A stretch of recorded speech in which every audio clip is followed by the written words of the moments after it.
Hello, this puzzle is called Jumping Kings. Children enjoy solving this. It is best if they work in pairs or perhaps threes. First we will set up the challenge, then suggest some simple tasks to explore, and then come back to the main challenge. This exercise calls for problem-solving skills, especially being systematic. At first it may seem difficult, but very soon it becomes easy to grasp. But first, let's take a look at some basics. Here is a quick reminder of how a king can move. It can move to any square next to it, be it up or down, left or right, or diagonally, backwards or forwards. Suppose you have a board full of kings. Looks strange, doesn't it? But don't worry, we're not playing chess. We're solving an interesting problem. Suddenly there is a loud clap, and one of the kings in the corner gets a fright. It jumps diagonally to the next square, landing on top of the other king.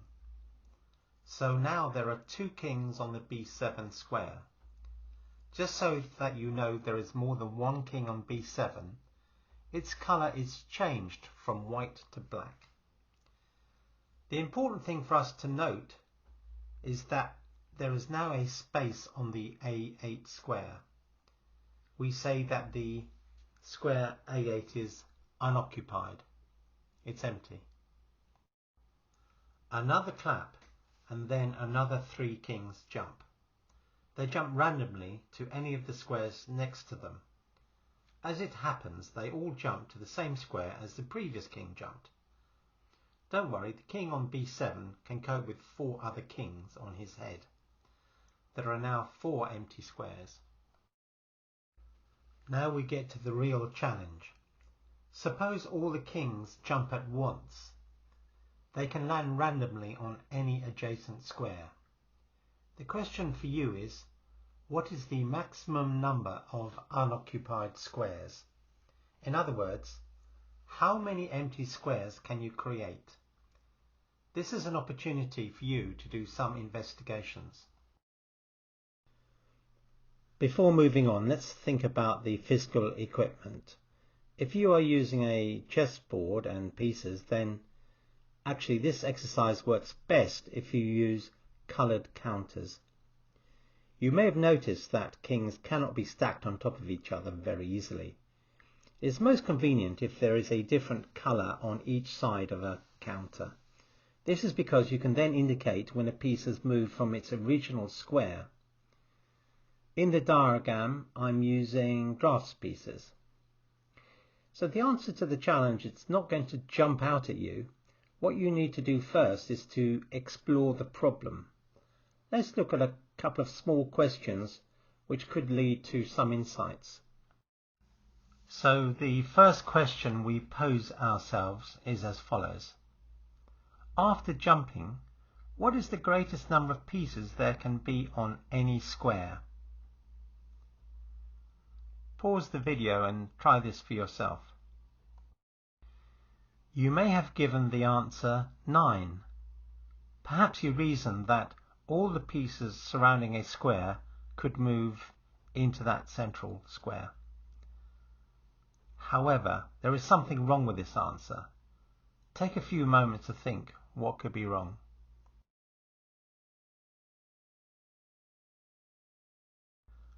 Do not forget that all pieces have to jump. There are no exceptions. Even the piece on b7 needs to jump. So, what happened to the piece on b7? It needs to jump somewhere. The maximum number of pieces on any square is 8. This applies to all squares except the edge squares.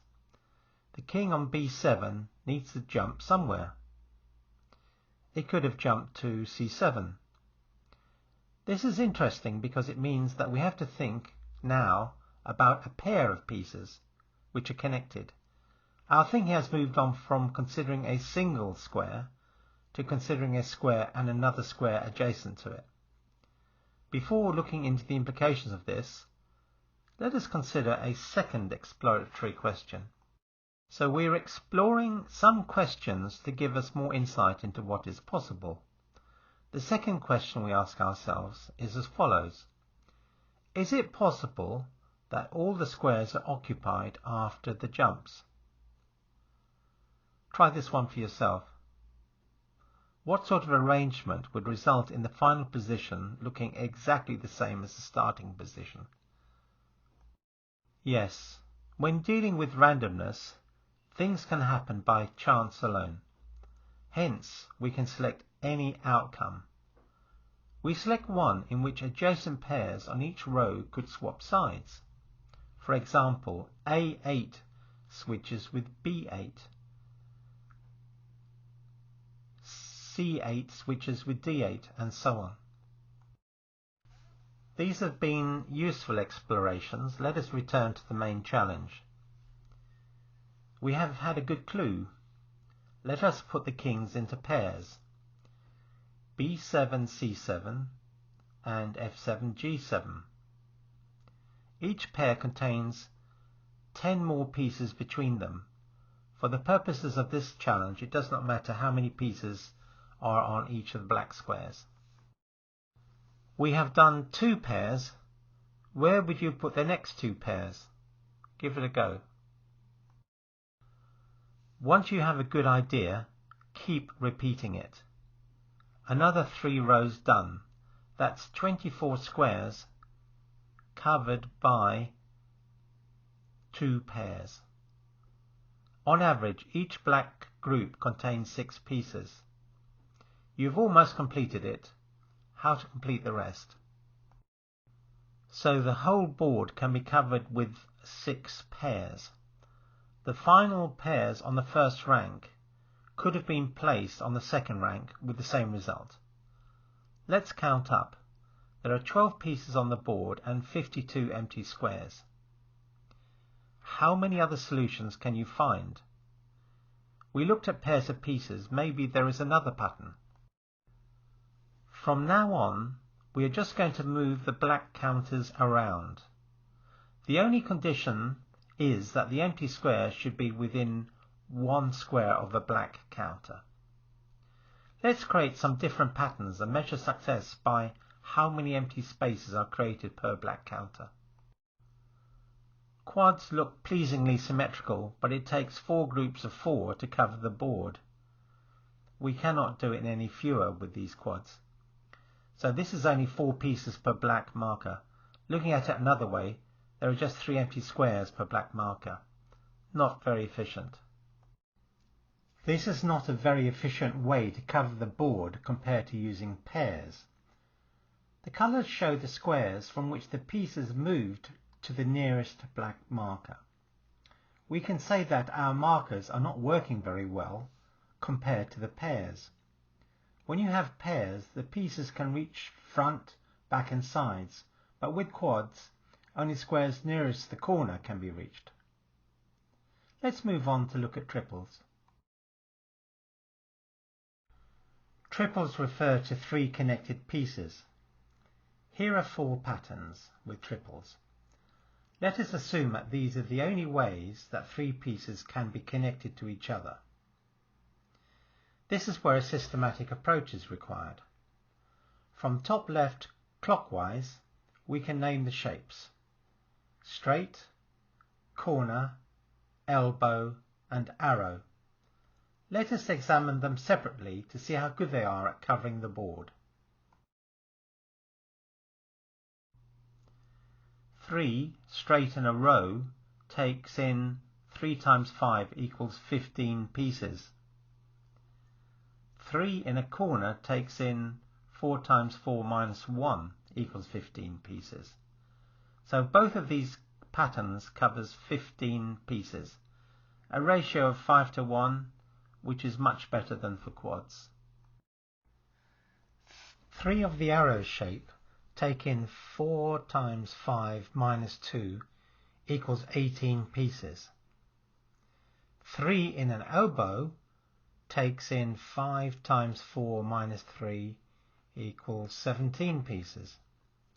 So we may conclude that the triple shaped like an arrow is the most efficient at covering the board. Let us see how we could fill up the board.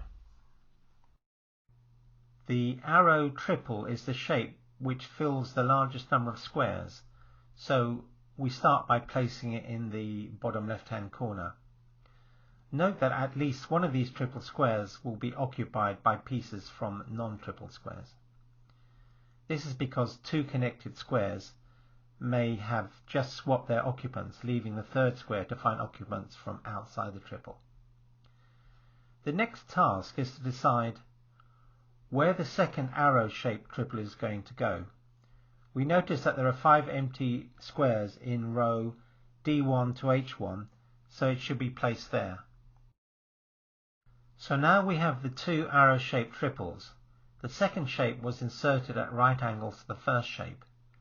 You will notice that there are 18 red squares and 16 yellow squares. Where have the missing pieces gone? Well, there is an overlap at D2 and D3 where the red squares took priority. We are trying to fit irregular shapes together. Now onto the third arrow. The third arrow is also at right angles to the second arrow. Note that each arrow points towards the next arrow. The third arrow carries 16 squares, the same as the second arrow. Now on to the fourth arrow. The fourth arrow conveniently fills out the rest of the space. It only covers 16 squares because it must fit in the available space.